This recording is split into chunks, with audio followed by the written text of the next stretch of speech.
देखो परमेश्वर ने आदम को सबसे पहले चुना। ठीक है, आदम के सातवां वंश इनोस है। ठीक, जो कि परमेश्वर साथ उठा लिए गए, जो बाइबल में वर्णन है।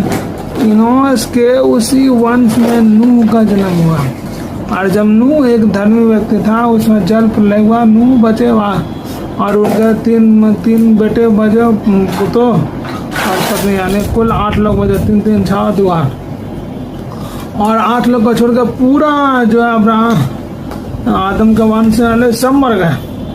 फिर अब नूह जो बचे, नूह का 3 बेटा था, हेम शेम यपेत। एक बेटे को नूह ने श्राप दिया था, जिसको कनान भी कहा देता है। कनान श्रापित है, और वो जो है शेम का दास हो, ऐसा हमने को वचन में भी कहा। तो वो जो है ना, फिर शेम के घराने से अब्राहम आए। अब्राहम जो नूह के बाद पहला व्यक्ति था जो परमेश्वर ने चुना, इसलिए अब्राहम कहा जाता विश्वासियों का पिता।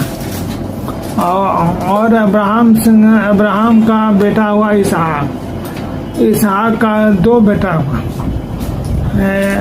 याकूब और ईसाव।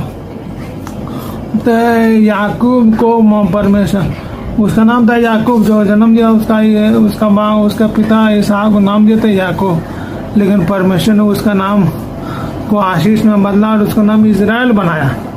हमने को वर्ष दिया है, वो याकूब जो है उसका नाम देश में पिता के साथ रहता। पिता मर गया तो फिर याकूब के समय कनान देश में बहुत बड़ा अकाल आया था, तो वो याकूब और उसके वो बेटे लोग जो है ना मिस्र देश को चले गए, और वो 66 व्यक्ति थे जो मिस्र देश में गए। मिस्र देश में